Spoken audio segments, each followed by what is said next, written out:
요즘 제가 부쩍 시간이 빨리 간다라는 말을 많이 쓰고 있더라고요. 가끔은 이런 생각을 해요. 야, 어떻게 살다 보니까 60살이 훌쩍 넘어 있더라고요. 근데 또 제가 자주 하는 말이, 나는 내 인생에 후회는 없다. 참 열심히 살았고 뭐 교만하게 들릴 수 있지만 주님 앞에 참 치열하게 살아왔다. 그런 얘기도 제가 종종 하는 것 같아요. 지난 주간에 그 트르기에에 우리 제 동생이 둘이나가 있기 때문에, 물론 친동생은 아닙니다만은 제가 아끼는 동생 둘이 거기 있고, 아다나와 그 수리 안디옥, 지금 가자안테프인가요? 거기하고는 거리가 그렇게 멀지 않고, 물론 이제 직격을 당한 곳은 수리 안디옥 쪽, 시리아 국경 쪽에 있는 곳이고, 지금 김성 교사하고 박상 교사가 있는 아다나는 거기서부터 거리가 좀 있어서 직격을 당하지는 않았기 때문에 직접적인 피해는 없지만, 정말 이제 이따가 제가 영상을, 그쪽 선교지에서 만들어 온 영상을 제가 광고 시간에 보여드릴 텐데, 정말 인생 별거 아니다.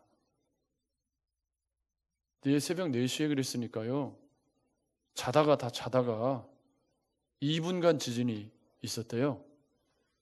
2분 안에 폭삭 무너져서 그냥 수만 명이 죽은 거예요. 지금 15,000명 이렇게 추산하지만 2만 명이 넘을 걸로 이렇게 그렇게 얘기를 하죠. 그러니까 저는, 야, 인생이 정말 이게, 그러니까 새벽 4시니까 자다가 그냥 그렇게 간 거예요. 그러니까 인생이 정말 이게 별것이 아니구나, 그런 생각이 많이 드는 한 주간이었습니다. 더더군다나 우리 동생들이 거기서 하나는 뭐 선교사로 가자마자 또 그런 일을 당해가지고, 선교사로 가려고 노트북이며 다 새로 장만해가지고 약 1,000만 원어치를 싸가지고 갔는데, 그 숙소가 금이 가가지고 못 들어가게 해가지고 그대로 놔두고 지금 귀국했어요, 어제.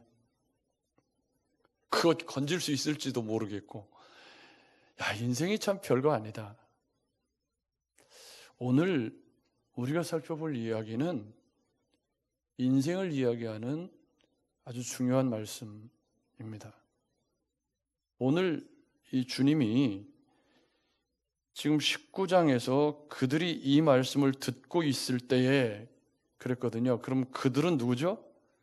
앞에 삭개오 사건과 연결되어져 있는 이야기고, 그 삭개오 사건을 보고 죄인의 집에 가서 유한다 하고 막 수군거리는 사람들, 그리고 잃어버린 자를 찾아서 구원하기 위해서 왔다라고 하는 그런 상황 가운데 그들이 이 말씀을 듣고 있을 때에 비유를 더하여, 그러니까 삭개오 사건과 연결해서 비유를 더하여 말씀하신 거예요.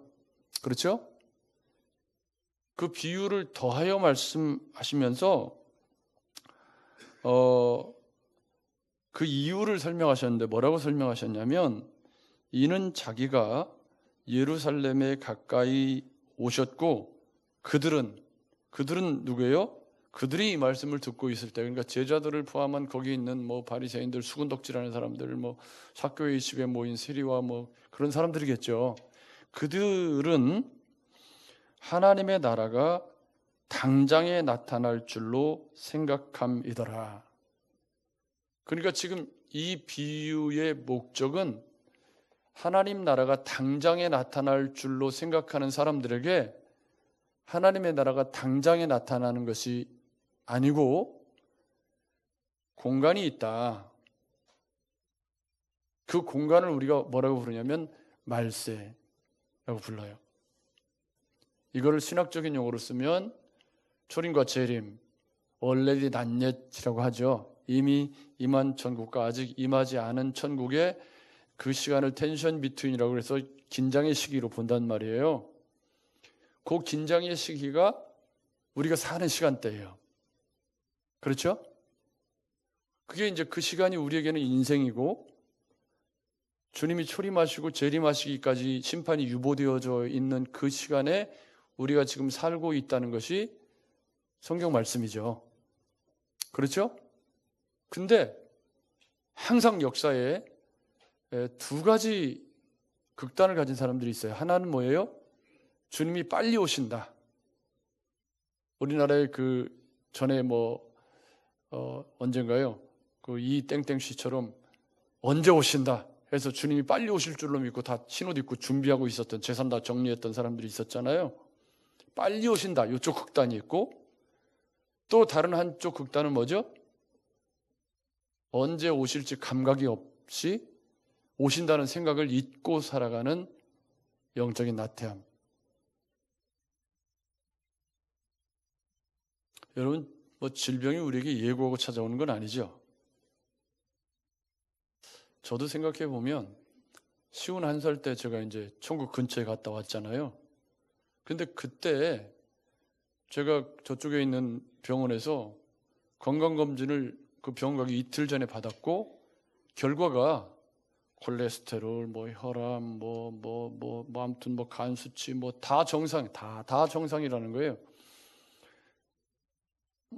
그러니까 이제 그 건강검진 표를 받으러 갔는데 선생님이 하시기를, 목사님 그냥 편히 갔다 오세요. 그냥 아무 일 없을 거예요. 그러고서 제가 제 발로 걸어서 병원에 갔잖아요. 근데 가서 선생님 만나니까 하시는 말씀이, 제 설명을 들으면서 바로 오후 스케줄 다 정리하고 오후 1번으로 시술 잡아가지고 관상동맥 조영술 하니까 혈관이 3개가 완전히 99%가 막혔다고 그래서, 목사님 요거 그 관상동맥 조영술하고 시술할 때는 의식이 있어요. 얘기를 하면서 하거든요. 제가 경험자를 알아요. 선생님이 하시는 거예요. 요거 혈전 하나만 떨어졌으면 당신은 갔다. 인생 별거 아니죠? 참 별거 아니에요. 그런데 문제는 당장에 나타날 줄로 생각하는 사람들에게 주님이, 그러니까 양극단 중에 어느 쪽이에요? 마라나타 아멘 주 예수 오시옵소서, 빨리 오셨으면 좋겠다, 이런 지금 곧 오실 줄로 오해하는 사람들에게 비유로 말씀하시죠. 비유. 이 비유라는 점을 잘 이해하셔야 돼요. 비유는 그 이야기가 이야기하고자 하는 핵심이 중요한 거지, 주변적인 이야기는 비유기 때문에 중요한 게 아니에요. 그러면 이 비유에서 제일 중요한 건 뭐죠? 어떤 귀인이 왕위를 받아 가지고 오려고 먼 나라로 가려고 해요. 먼 나라로 가려고 해요. 그때 종들을 불러다가 10명을 불렀다고 하는데, 이 10명은 중요한 게 아니에요. 똑같이 한 문화씩을 줬다는 거예요. 10명에게 똑같이 한 문화씩을 주면서 이르되 내가 돌아올 때까지 장사하라. 이게 핵심이에요. 이 비유에서 내가 돌아올 때까지 유보되어져 있는 시간이 핵심인 거죠. 그러니까 내가 돌아올 때까지, 문화 비유는 당장에 주님이 오시지 않고 왕위를 받으러 갔다가 돌아올 때까지 유보된 시간이 있다. 그 시간에 맡겨져 있는 것이 문화라는 거예요. 그죠? 그러니까 이 문화를 가지고 장사라는 표현을 비유이기 때문에, 이건 비유예요. 비유니까 실제로 장사하라는 얘기는 아니에요. 그리고 문화도 실제로 돈이 아니에요. 왜냐하면 지금 귀인은 누구죠? 귀인은 보나 안 보나 예수 그리스도잖아요. 왜냐하면 예수 그리스도께서 지금 십자가를 지고 죽으셨다가 부활하셔서 가셨다가 다시 재림하실 것, 갔다가 다시 온다는 그 개념을 지금 설명하고 있는 거기 때문에, 지금 귀인이 갔다 돌아온다, 왕이 갔다 돌아온다는 개념은 사실은 예수 그리스도의 재림을 이야기하고 있는 게 분명하거든요. 이건 거의 분명한 거예요. 그런데 그 돌아올 때까지 10명을 상징적으로 했지만, 사실은 그 사람들에게 한 문화씩을 맡겼다고 할 때 그 문화가 뭐냐? 이게 제일 중요하죠. 여러분, 그 문화가 뭘까요? 자, 여기서 우리가 이와 비슷한 비유를 하나 알고 있어요. 그게 뭐냐면 달란트 비유예요. 그와 거의 비슷해요. 달란트 비유도 갔다가 다시 오는 거니까요. 근데 달란트 비유는 어떤 차이가 있냐면, 한 달란트 2달란트, 5달란트 차등이 있어요. 달란트는 우리가 탤런트, 재능, 은사이기 때문에 달란트 비유에서의 쟁점은 뭐냐면 우리 각 사람이 다 똑같지 않고 각양 각 사람에게 맡겨진 은사가 다르다. 그 각양각색 맡겨진 은사를 가지고 얼마나 충성되게 봉사했느냐, 이게 달란트 비유의 쟁점이죠. 여러분 맞죠? 그러니까 달란트 비유에서는 하나님이 내게 주신 그런 은사가 1달란트라고 할지라도 그게 작은 것이 아니고 그 1달란트를 가지고 최선을 다해서 봉사하면 그걸로 충분하다. 그러니까 뭐 여러 가지 저는 우리 동료 목회자들에게 못하는 게 뭐냐 이런 말을 참 많이 듣고 살아요, 지금도. 근데 그 말이 저는 또 그렇게 기쁘진 않아요. 왜냐하면 목사가 목회를 잘하는 게 제일 좋은 거잖아요. 여러분들이 들으면 욕하실지도 모르겠지만 저는 그래요. 저는 제가 악기를 왜 접게 됐냐면 이 악기를 하고 있으니까 저를 설교로는 안 부르고 와서 나 악기 연주하라고 자꾸 부르는 거예요. 그럼 악기를 연주하면서 설교를 시키던가. 그것도 아니고 와서 악기만 연주하고 가서 목사가 그것도 뭐 나팔을 부는 거니까 뭐 나팔을 부는 걸 수는 있지만 그래도 별로 이제 자꾸 그러니까 별로 자기들은 순서 다 맡아가지고 뭐 권면 뭐 하고 있고 저는 거기서 나팔 불고 있고 이게 조금 그래가지고 그랬는데 사실은 달란트 비유에서는 1달란트도 귀하다가 쟁점이에요. 그죠? 여러분 맞죠? 여러분 1달란트가 작은 것도 아니고 그러니까 교회에 다양한 달란트가 있지만 그 다양한 달란트 지금 우리 이쪽 줄에 앉았던 3분이 성가대석으로 옮겨가니까 여기 더 허성거려요 지금. 이쪽에서 일일이 옮겨 심던가 아무튼 전 사람들한테 옮겨 심으라고 얘기하니까 안 해요. 여기 지금 여기 제 머리 빠진 것처럼 여기 허성허성 하잖아요 지금 여기가. 근데 성가대석으로 지금 옮겨가셨단 말이에요. 이쪽 채워서 또 성가대석 해갖고 여기까지 성가대석 다 하면 더 좋겠고 뭐 그러면 좋겠는데 그러니까 지금 이 달란트 비유하고 이 문화 비유는 비슷하지만 결이 달라요. 왜냐하면 문화 비유에서는 똑같이 한 문화이기 때문에 달란트 비유에서는 각자의 재능에 따라 맡겨진 은사의 문제를 다루고 있다면 이 문화의 문제는 더 근원적인 구원받은 백성으로서 우리가 주님 다시 오실 때까지 우리에게 맡겨진 보편적인 신앙생활을 의미한단 말이죠. 여러분 동의하시죠? 그런데 내용에 있어서는 달란트 비유와 비슷한 결로 가는 거예요. 여러분 우리에게 똑같이 24시간이 주어져 있죠. 혹시 하루에 25시간씩 사시는 분 안 계시죠? 어떤 분은 뭐 22시간 사시는 분도 있나요? 아니죠. 그럼 똑같이 주어져 있는 24시간인데 그 24시간을 어떻게 쓰느냐는 굉장히 차이가 많죠. 그러니까 이 문화 비유에서의 쟁점은 내가 돌아올 때까지 장사하라 라고 했을 때 이 장사하라는 말씀이 하나님이 맡겨주신 문화를 가지고 최선을 다해 살아라 그런 의미가 거기 담겨져 있죠. 그래서 이 문화 비유는 여기 보면 왕위를 받아 가지고 오려고 먼 나라로 갈 때에 그리고 14절에 보면 그런데 그 백성이 그를 미워하여 사자를 뒤로 보내어 이르되 우리는 이 사람이 우리의 왕됨을 원하지 아니하나이다 하였더라 라고 주님이 비유를 말씀하시는데 이게 어떤 역사적 배경에서 하신 말씀이냐면 헤롯 대왕이 있었죠. 예수님 유아사라의 명령 내렸던 그 헤롯 대왕. 그 헤롯 대왕이 죽으면서 네 아들들에게 유대 나라를 넷으로 쪼개서 분봉왕으로 만들어요. 거기서 이제 뭐 헤롯 안티파스, 헤롯 아켈라오 뭐 이렇게 이제 빌립 뭐 이렇게 생기잖아요.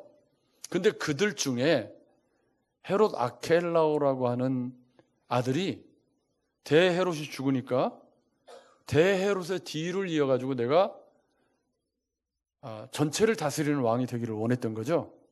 그래서 그 왕권의 추인을 받으려고 로마로 가요. 근데 이 헤롯 아켈라오가 아주 잔인하고 성정이 폭급한 그런 사람이었기 때문에 유대인들 가운데 우국충정을 가진 열성을 가진 사람들이 약 50명의 그 사절단을 보내가지고 로마로 보내서 이 사람 왕 되면 안 됩니다, 절대로.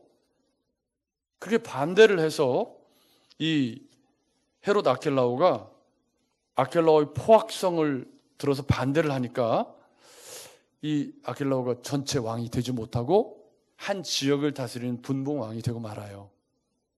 요게 지금 이 사람의 왕됨을 우리가 원하지 않는다 라는 내용적인 그림이에요. 그러니까 그 시대에는 이 이야기가 익숙한 그림이죠. 왜냐하면 예수님 대헤롯 때 탄생하셨잖아요.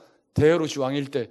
그러니까 예수님 지금 33세쯤 되셨으니까, 그러니까 사실은 이건 역사적으로 그 시대에 일어났던 이야기란 말이에요. 그 시대에 일어났던 이야기를 배경으로 좀 비유로 쓰시는 거예요. 그러면서 왕위를 받으러 아켈라오가 로마에 갔다가 돌아오는 그 과정에 반대했던 사람들을 이 비유의 주인공으로 등장을 시킨 거고, 그들을 26절 27절에 심판, 이 헤롯 아켈라오가 돌아와서 왕이 되지 못한 분풀이를요 얼마나 잔인하게 했냐면 8,000명을 죽였다고 그래요. 유대인들을.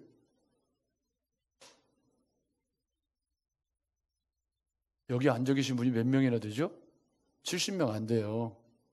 그럼 8,000명이 무지하게 많은 인원이거든요. 그래서 이 뒤에 26절 27절은 이 헤롯 아켈라오가 이 8,000명을 죽인 역사적 비하인드 스토리를 지금 배경으로 깔고 그 왕이 돌아와서 죽였다는 이미지를 끌어다가 주님이 심판이라는 이미지를 갖다 쓰신 거예요. 무서운 말씀이죠. 여러분 그렇죠? 그러니까 역사적으로 보면 이게 유대인들에게는 넌덜머리 나는 사건이란 말이에요. 왜냐하면 정말 이 잔인한 이 통치자가 자기 왕 못되다고 보복으로 그냥 8,000명이나 죽은 사건이기 때문에 굉장히 유대인들에게는 이게 가슴 아픈 사건이었던 거죠. 근데 그 사건이 이 문화 비유의 배경으로 깔려 있으면서 귀인이 왕위를 받으러 갔다 오는 그림을 거기다 빌려 쓴 거예요. 그러니까 그 그림을 빌려 쓴 이유는 딱 하나죠. 뭐죠? 심판도 실감나고 왕이 갔다 오는 그림도 실감나게 하려고. 여러분 맞죠? 주님이 그러니까 이 말씀을 전하실 때 그때 당대 사람들에게는 이 말씀이 그냥 가슴으로 그냥 와닿는 아주 현실감 있는 이야기였던 거죠. 여러분 맞죠? 그러니까 사실은 이 이야기에서는 이게 전부예요. 왜냐하면 내용은 별것이 없어요. 이제 주인이 갔다 돌아왔다. 그래가지고 15절에 귀인이 왕위를 받아가지고 돌아와 은화를 준 종들이 각각 어떻게 장사하였는지를 알고자 하여 그들을 부르니, 그러면 첫째, 둘째, 셋째, 넷째 이렇게 가야 되잖아요. 근데 첫째하고 그 다음에 둘째하고 셋째밖에 없어요. 나머지 10명인데 10명 중에 몇 명만 지금 나오죠? 셋만 나와요. 그러면 지금 10명에게 준 이 은화 문화가 다 중요한 게 아니고 누구만 중요한 거죠? 열심히 최선을 다해서 한 10문화를 남긴 사람, 5문화를 남긴 사람, 그리고 맨 마지막에 등장하는 한 문화. 지금 누구를 위해서 그 얘기를 한 거죠? 한 문화 때문에 이 이야기를 한 거란 말이에요. 그죠? 한 문화 때문에 그 이야기를 한 거예요. 지금 이 비유에 한 문화 때문에 이야기를 하신 것이고, 또 왕됨을 반대하는 자들을 위해서 이 비유를 하신 거예요. 왜냐하면 여기 그들이 누구예요? 바리새인들도 있고, 여기 세일이 삭개오의 친구들도 있고, 뭐 제자들도 있고 그래요. 그런 그들에게 가장 중요한 것은 뭐냐면 귀인이 왕위를 받으러 갔다가 돌아올 때까지의 시간이 우리에게 있다. 그러니까 하나님 나라가 지금 바로 임하는 게 아니다. 왜 이런 오해를 했냐면, 예수님 지금 예루살렘에 입성하시려고 이제 막 이 순환예고, 세 번째 순환예고를 하시고 하니까 예수님을 잘못된 시각으로 따르는 제자들이 어떤 생각을 하고 있는 거죠? 야, 이제 하나님 나라가 진짜 이루어질란갑다.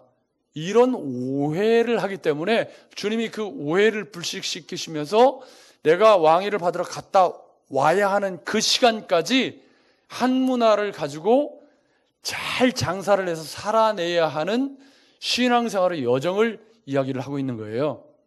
그러니까 여기 본문 이 비유 속에는 그 긴 시간이 그냥 생략되어 있죠. 가로로 그냥 생략되어 있고 돌아와서 심판 얘기만 나오고 있지만 사실은 한 문화를 받아서 10문화를 남긴 사람이 그 10문화를 남기기 위해서 얼마나 왕이 돌아올 때까지 열심히 일하고 최선을 다해서 정말 최선을 다했는지가 사실은 숨겨져 있는 이야기인 거죠. 그러니까 여기서 10문화를 가진 사람이 주의 한 문화라는 말을 정확히 번역하면 당신의 문화, 여기에 중요한 성경적 세계관이 담겨 있는 거예요. 그러니까 이 한 문화를 받아서 10문화를 남긴 사람은 이걸 내 것이라고 생각한 적이 없어. 당신의 문화, 주님의 것을 내가 관리하는 청지기라는 의식을 가지고 내 것을 만들기 위해서 열심히 일한 게 아니라 정말 주님의 것을 가지고 최선을 다해 남겼나이다 라는 말이 헬라어 원어를 보면 여기에 신약성경에 여기 한 번 딱 나오는 단어라고 그래요. 이 말은 추가하여 남기다 라는 말이라고 그래요. 원어적인 뜻이. 그러니까 이 10문화를 남긴 사람은 처음부터 내 것이 아닌 주인의 것을 가지고 최선을 다해서 살아서 주인의 것에 더하여 내가 남겼다. 그래서 내가 이런 이익을 남기게 된 것은 주인이 맡긴 문화가 있었기 때문에 가능했다라고 하는 신앙 고백이 담겨져 있다는 말이에요. 왜 이 이야기가 중요하냐면 여기서 10문화를 남긴 게 중요한 게 아니고 이 사람이 가지고 있는 주인에 대한 태도가 훨씬 더 중요한 거죠. 왕이 돌아올 때까지 내 것이 아니고 주인의 것을 가지고 내가 최선을 다해서 열심히 살아왔던 삶의 열매가 10문화인데 이 10문화가 내 것이 아니라 주인이 이걸 내가 주셨기 때문에 내가 이것을 이렇게 남길 수 있었습니다 라고 신앙 고백을 하고 있는 이게 귀인이 돌아올 때까지 이 10문화를 남긴 사람의 삶의 열매라는 거예요. 할렐루야. 여러분, 문화가 뭘까요?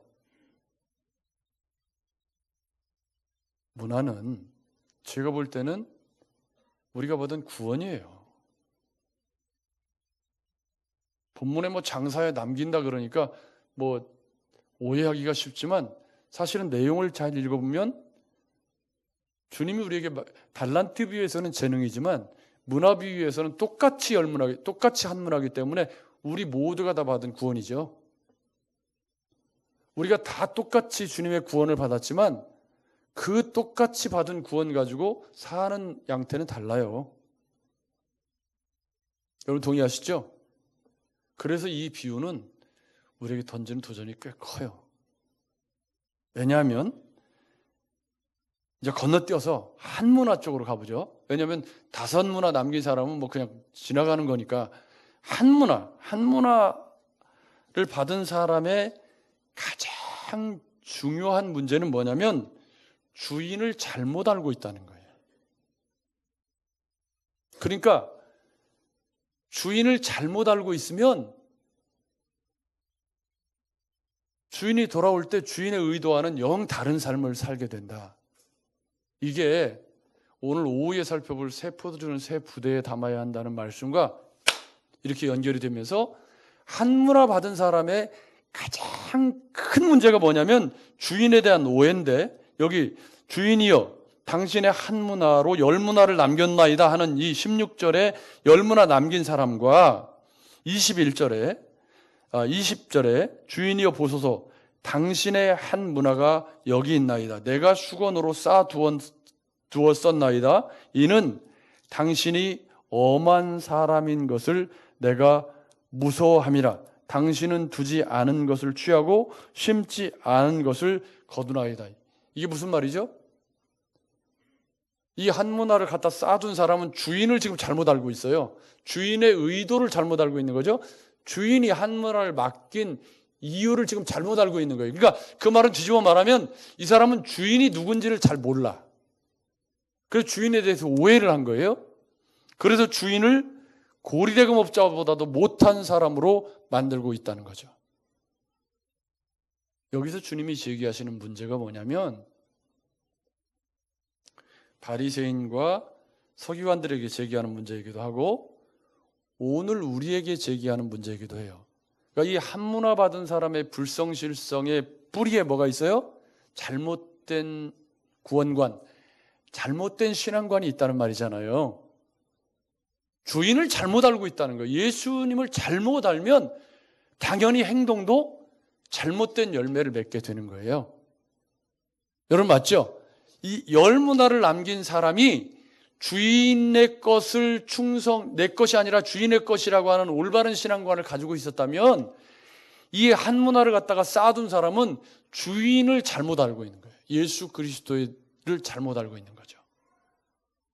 그래서 여기 보면 뭐 심지도 않고 뭐 엄한 사람이라 두지 않은 것을 취하고 심지 않은 것을 거두는 그런 못된 악덕 업자처럼 주인을 묘사하고 있다는 거죠. 그래서 이 문화 비유에서 주님이 제기하고 있는 가장 중요한 문제는 지금 바리새인과 서기관들이 메시아를 잘못 알고 있고 제자들도 주님을 잘못된 프레임을 씌워서 보고 있죠. 우리도 신앙생활을 하는데 주님을 잘못된 프레임을 씌워서 알고 있을 수 있다는 말이죠. 그러면 주님 다시 오시는 날까지 삶이 어떻게 될까요? 달라지는 거죠. 주인을 어떻게 아느냐에 따라서 삶의 질도 달라지는 것이다. 아멘. 아멘. 그래서 이 문화 비유가 얘기하고 싶어 하는 말씀은 뭐냐면 우리에게 똑같이 베풀어 주신 구원이지만 그 받은 구원을 어떻게 여기고 주인을 어떻게 알고 있느냐에 따라서 열 문화를 남기는 성실한 그리스도인으로 살아가는 사람이 있고 정말 주님의 구원을 가치 없는 것으로 여기면서 수건에 묶어 쌓아뒀다는 건 아무것도 하지 않았다는 말이죠. 구원받은 백성으로서 합당한 삶을 살지 않았다는 말입니다. 그런데 여기서 이제 한 문화를 빼앗아 열 문화 있는 자에게 주라. 그들이 이르되 주여 이미 그에게 열 문화가 있나이다. 그러니까 구원을 또 뺏었다 줬다 하는 거냐? 아니, 이건 비유를 비유되게 하기 위해서 주님이 하신 말씀이고 진짜 중요한 건 26절 27절이죠. 주인이 이르되 내가 너희에게 말하노니 무릇 있는 자는 받겠고 없는 자는 그 있는 것도 빼앗기리라. 이 빼앗긴다는 말이 뭐죠? 빼앗긴다는 말이 27절에 끌어다가 내 앞에서 죽이라와 공명을 하고 있잖아요. 그러면 귀인이 돌아오는 시간까지 우리에게 유보되어져 있는 시간, 우리에게 주어져 있는 오늘이라 일컫는 지금 오늘 이 시간이에요.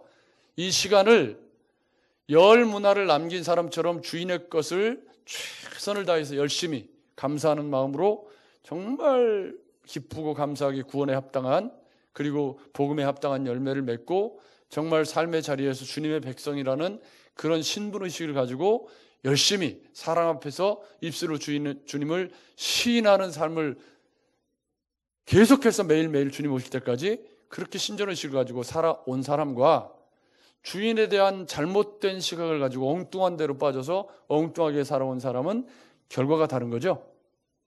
기다리는 것이 뭐라는 거예요. 지금 여기 아켈라오가 8,000명을 죽였던 것처럼 주님 다시 오는 날 그 사람들은 심판을 면하기 어렵다. 무서운 말씀이죠.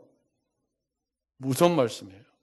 그래서 오늘 이 비유에서 가장 중요한 것은 우리에게 주인이 돌아올 때까지 주어져 있는 시간이 바로 오늘입니다.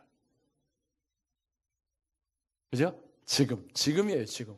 뭐 어제는 지나갔으니까 되돌릴 수도 없고 내일은 안 왔으니까 뭐예요? 내 거 아니고. 그럼 지금 오늘 어떻게 사느냐의 문제죠.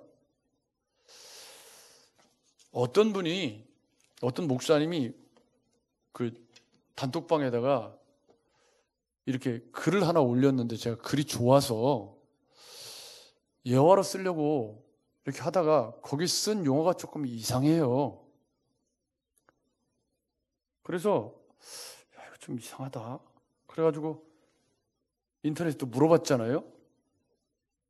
그랬더니 불교 반야심경에 나오는 말이더라고. 그래서 그 말을 내가 쓰기는 어렵지만 그 내용이 좋아서 그 말은 제가 소개를 안 하고 내용만 소개를 해보면 이래요. 열흘만 살다가 버리는 집이 뉘에꼬치. 뉘에꼬치의 집이 열흘 동안 쓰고 버린다네요? 나 처음 알았네. 뉘에꼬치를 이렇게 열심히 해가지고 그 안에 들어가 있는 기간이 열흘인가 봐요. 제비 집은 6개월 산다네요? 맞나요? 아무튼 그런가 봐요. 6개월 살다가 버린대요. 그리고 까치집. 우리 아파트에도 까치집인데 1년 산대요. 까치집. 그런데 누에는 집을 지을 때 자신의 창자에서 실을 뽑아 집을 짓고, 제비는 자기 침을 뱉어 진흙을 만들어 집을 짓고, 까치는 볏짚을 불어오느라 입이 헐고 꼬리가 빠져서 지칠 줄 모르고 집을 짓는데요. 그렇게 집을 지어가지고 날짐승과 곤충들은 혼신을 다해 집을 지었어도 시절이 바뀌면 미련 탈탈 털고 떠나간다는 거죠. 근데 사람은 안 그렇다는 거예요. 사람은 끝까지 움켜쥐고 있다가 종래는 빈손으로 떠나게 된다. 사람을 위해서 돈을 만들었는데 사람들이 돈에 너무 집착하다 보니까 사람이 돈의 노예가 되고, 이게 제가 공감할 만 하잖아요. 여러분 맞죠? 맞는 말이란 말이죠. 몸을 보호하기 위해 옷이 있는데 너무 비싼 옷을 입으니까 몸은 다쳐도 여러분 그 자전거를 타시는 분들이 가끔 이런 얘기를 해요. 혹은 오토바이를 타거나 좋은 차를 타거나 그런 사람들은 제가 이제 그 웃지 못할 일이 사진을 하니까 카메라를 들고 있잖아요. 근데 카메라를 들고 있다가 자빠지면 어떻게 하죠? 카메라 찔까 몸으로 자빠져. 카메라가 비싸서. 그럼 몸이 망가지면 카메라 수리보다 더들 환장하겠네. 이게 가치가 전도된 거잖아요, 이게. 그런 거죠? 근데 오늘 아침에 우리 전사님이 제가 입은 옷을 보고, 목사님 옷 새로 사셨어요? 꽤 옷이 좋아 보이네요. 그래서 제가 뭐라 그런지 아세요? 이거 전주마트에서 7만 원 주고 샀어요. 진짜예요. 한 20년쯤 된 것 같아요. 꽤 괜찮아 보이죠? 괜찮다고 그래주세요. 세월이 지나서 좋잖아요. 색깔도 이쁘고. 지금 여기 배경색하고도 딱 맞고 넥타이하고도 제가 깔맞춤 했단 말이에요. 이쁘잖아요.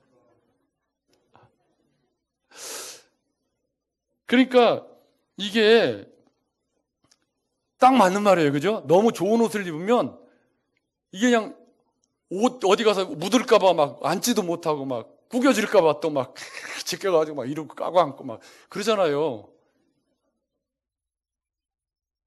좋은 옷 입으신 분들은 지금 웃는 거야. 지금 정 권사님 좋은 옷 입으셨나 봐. 사람이 거주하기에 집을 짓는데 집이 너무 좋고 집에 비싼 게 많으니까 사람이 집 지키느라고 그냥 행여나 차 너무 좋은 차 타면 혹시라도 기스 날까봐 뭐 새똥이라도 떨어질세라 그냥 막 거꾸로 되는 거예요. 여러분 차가 사람 지금 어디 편하게 다니려고 차가 있는 거잖아요. 아니에요?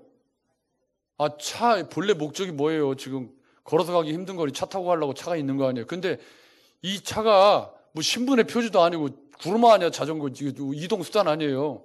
여러분 맞죠? 근데 차가 너무 좋아가지고 이놈 차 가지고 그냥 행여나 뭐 할까 이 차 이러고 야 진짜 맞는 말이구나. 여러분 근데 오늘 말씀과 이 말씀을 접목시켜 보세요. 귀인이 돌아올 때 그러고 살고 있었다.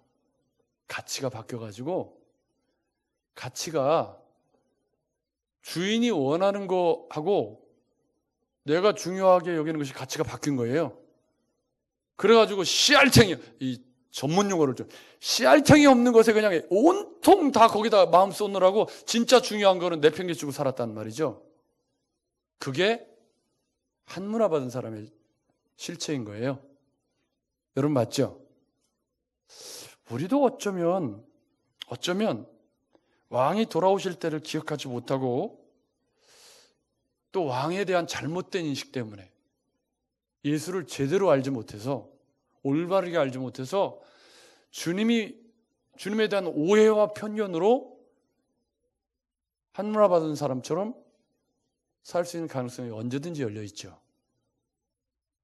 꼭 그렇지는 않더라도 지금 제가 소개해드린 이 예화처럼 우리 인생 떠나고 나면 아무것도 아닌데, 여러분 맞죠? 이렇게 싼 옷을 입으면 좋은 점이 있어요. 어떤 좋은 점이 있냐면 좀 찢기고 기스가 나도 안 아까워. 그리고 뭐 입어서 입으면 됐죠 뭐. 그리고 이게 싼 옷 아니에요. 지금 저 어디 태박 맞아가지고 싸게 나온 거지. 지금 뭐 원래 싼 옷은 아니야. 또 어때 돌다가 싸게 나온 거예요. 근데 또 마침 딱 주인 만난 거지. 여러분, 이 문화 비유는 인생을 이야기해요.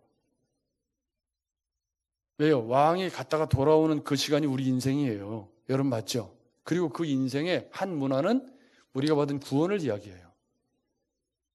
그러면 우리가 받은 구원을 가지고 왕이 돌아올 때까지 어떻게 살았느냐를 왕이 보시겠다는 거예요. 요점이. 여러분 맞죠? 그러면 여러분 스스로에게 물어보십시오. 왕이 돌아올 때 나는 내가 받은 구원을 가지고 열문화를 남겼다는 말을 여러분 팽창으로 이해를 하시지 마시고 열매로 이해를 하셔야 돼요. 열매, 그리스도인으로 맺어야 하는 열매, 그 열매를 열문화로 보셔야지. 이걸 장사 개념으로 해서 뻥튀기했다 이게 아니라 주인이 기대하시는 그런 삶을 주인이 올 때 살아서 주인이 칭찬할 수 있는 그런 삶을 살고 있는가? 아니면 한문화하고 열문화 남긴 사람하고 중간 어디쯤, 그런 건 없어요. 그런 건 없어. 둘 중에 하나인 거죠. 우리가 깨어있다라는 말 많이 쓰잖아요. 깨어있다는 말은 바로 왕이 갔다가 오신다는 생각을 가지고, 건전한 종말론을 가지고 오늘 내게 주신 삶을 사람 앞에서 주님을 시인하고 주님이 기뻐하시는 열매로 하루하루를 채워가는 날들이 모여서 귀인이 돌아올 때 심판이냐 영원한 천국을 상속받는 여기 결정된다. 이런 비유란 말이에요. 이게. 여러분 맞죠? 중요한 건 뭐냐면 왕됨을 원하지 않는 사람이 한문화 받은 사람이 똑같은 사람이라는 거예요. 한문화를 그냥 쌓아갖고 온 사람이 왕을 왕으로 대접하지 않았다는 점에서 왕됨을 원하지 않았던 바리새인과 똑같은 사람 취급되고 있다는 점을 놓치시면 안 돼요. 왜요? 열 문화를 남긴 사람이 왕을 왕으로 제대로 대접해서 주인의 것이라고 고백을 했기 때문에 다섯 문화 남긴 사람은 뭐 별 얘기가 없으니까. 근데 이 한 문화를 그대로 가져온 사람은 왕을 잘못 알고 있고 왕을 제대로 이해하지 못한 거예요. 왕으로 대접 못한 거죠. 사랑하는 여러분, 그래서 예수 믿는 건 예수님이 어떤 분이신지를 올바르게 아는 게 너무 중요한 거지. 여러분 그렇죠? 그분이 우리에게 한 문화를 맡기셨을 때 우리에게 기대하시는 삶이 무엇인지를 올바르게 이해하셔야 돼요. 또 한 주간 우리가 특별한 일이 없으면 하루하루를 살아가게 될 때 주님이 내게 맡기신 한 문화, 내가 구원받은 백성으로 살아가야 하는 우리의 인생,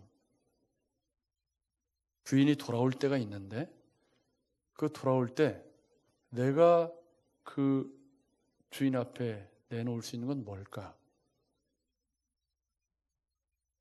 여러분 그러니 내일 아침에 특별한 일이 없으면 눈을 뜰 거 아니에요? 그럼 막 바빠가지고 일어나서 막 정신없이 막 이러고 가지 말고 조금 일어나 앉아서 주님 오늘도 새로운 날을 선물로 주셔서 감사합니다. 오늘 주님의 백성답게 요즘 제가 하는 일이에요. 매일 새벽마다 침대를 바꿨는데 침대를 바꾸고 나니까 잠을 잘 자요. 아침에 일어나니까 기분이 좋아. 그래서 아침에 침대에 앉아가지고 주님 오늘도 참 하루 또 선물로 주셨으니까 열심히 살아보겠습니다. 식사 기도할 때도 제가 그런 기도를 주로 많이 해요. 주님, 오늘 내가 참 최선을 다해 열심히 한번 또 살아보겠습니다. 하루를 막 지루해서 어쩔 수 없이 죽지 못해 살아가는 그런 인생으로 만들지 마시고 주님이 내게 주신 사명, 최선을 다해 감당하겠다고 그렇게 하루를 여시고 저녁에는 참 오늘도 열심히 살았다, 그런 감사한 마음으로 하루를 마무리하시는 그런 여러분 되셔서 주님 다시 오시는 날 열 문화를 남긴 그에게 주님이 영원한 천국을 약속하셨다는 것처럼 저와 여러분들이 그런 칭찬받는